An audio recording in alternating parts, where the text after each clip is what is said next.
अस्सलामुअलैकुम बोलीज में खुशामदीद। मैं हूँ गौहर इशरत और मैं हूँ महरुख शहरियार। बुलेटिन का बाकायदा आगाज़ करेंगे एक अच्छी खबर के साथ और आपको बताएं कि वफाकी वज़ीर दाखिला मोहसिन नकवी ने पासपोर्ट का बैकलॉग ख़त्म होने की खुशखबरी सुना दी है। मोहसिन नकवी ने इस्लामाबाद में तकरीब से खिताब में कहा कि पाकिस्तान में पासपोर्ट का बैकलॉग ख़त्म हो गया है और साथ कहा कि माजी में 6 माह का बैकलॉग रहता था।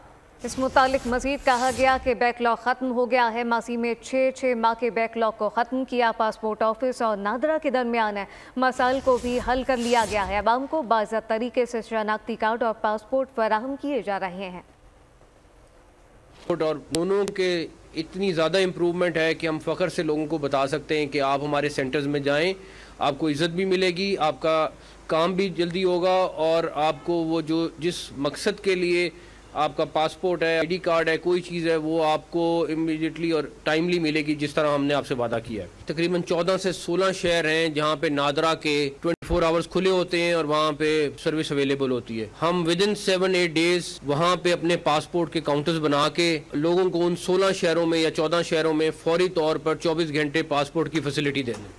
आगे बढ़ेंगे। तुर्की ने हमेशा पाकिस्तान की बहुत मदद की है। पाकिस्तान तुर्की की लाजवाल दोस्ती सरहदों की मोहताज नहीं।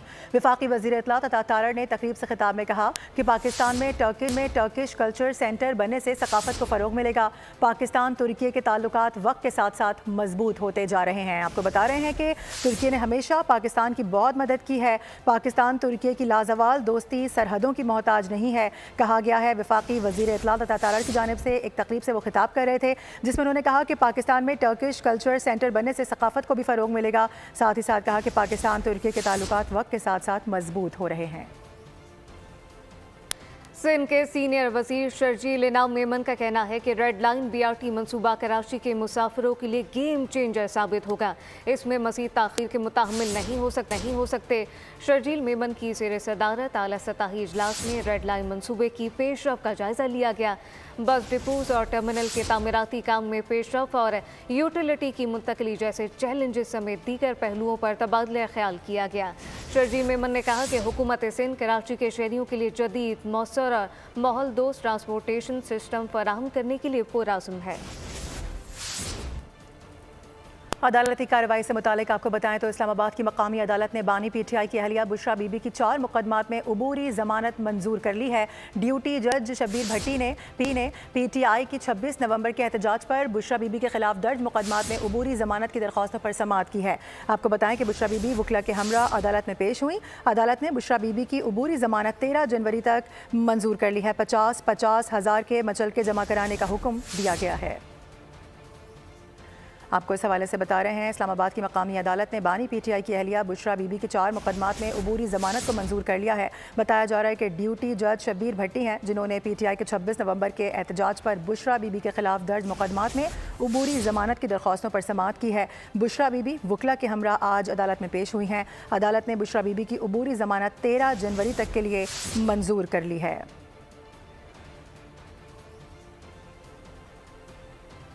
अभी आपको बराह रास्त ले चलेंगे सक्खर। इस वक्त सईद गनी गुफ्तगू कर रहे हैं हुकूमतों में, लेकिन फ़र्क ये है कि PDM की हुकूमतों और या मौजूदा जो एक हुकूमत है उनमें और इमरान खान की हुकूमत में कि पहले वो चीफ़ मिनिस्टर सिंध से बात करने को भी तैयार नहीं होते थे। अब कम से कम ये सूरत हाल नहीं है।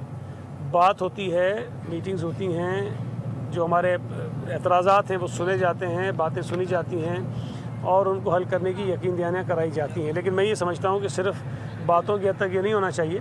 हमारे जो सिंध के मसाइल हैं या जो हमारे वसाइल हैं उसको बराबरी की बुनियाद पर देखने की ज़रूरत है। सिंध सईद गनी गुफ्तगू कर रहे थे। और अब ये जानिए, नामज़द अमरीकी वज़ीर ख़ारजा ने पाकिस्तानी मिसाइल प्रोग्राम पर बात करने की पूरी तैयारी कर रखी है। एटमी सलाहियत के हामिल ममालिक से मुख्तलिफ अंदाज में डील किया जाता है। डोनाल्ड ट्रंप के नामज़द खुसूसी एलची रिचर्ड ग्रेनल का इंटरव्यू, कहा कि बाइडेन इंतज़ामिया 4 साल के काम आखिरी 45 दिन में करने की कोशिश कर रही है। उधर बानी PTI इसराइल का सासा है, कहा गया है, जिसके जरिए वो वाहिद मुसलमान एटमी कुव्वत को सरनिगू करना चाहते हैं। वज़ीर दिफा ख्वाजा आसिफ की जानिब से तनकीद की गई है। इससे पहले भी अपने नाज़रीन को याद दिलाएं कि इस हवाले से मुख्तलिफ ट्वीट्स किए गए हैं। कहा कि ऑपरेशन गोल्ड स्मिथ के रिक्रूट बानी की निजात के लिए मुहिम चला रहे हैं। रिहाई का मुतालबा करने वाले अनासिर को इसराइल की भरपूर हिमायत हासिल है। बानी PTI के लिए मगरिब से आवाज़ उठाने वालों पर वाज़ेह होना चाहिए कि पाकिस्तानी कौम अपने मफादात का तहफ़्फ़ुज़ करना जानती है। हमारी अव्वल और आखिर तरजीह सिर्फ और सिर्फ पाकिस्तान है। दीगर खबरें शामिल करेंगे। अहम मामला आपको बताएं कि मदारिस रजिस्ट्रेशन बिल पर हुकूमत और मौलाना फजलुर रहमान के इत्तफाक राय के बाद सदारती ऑर्डिनेंस लाने का फैसला कर लिया गया है जिसमें डायरेक्टरेट जर्नल मजहबी तालीम को कानूनी तहफ़्फ़ुज़ फराहम कर दिया जाएगा। मौलाना की मुलाकातें रंग ला रही हैं।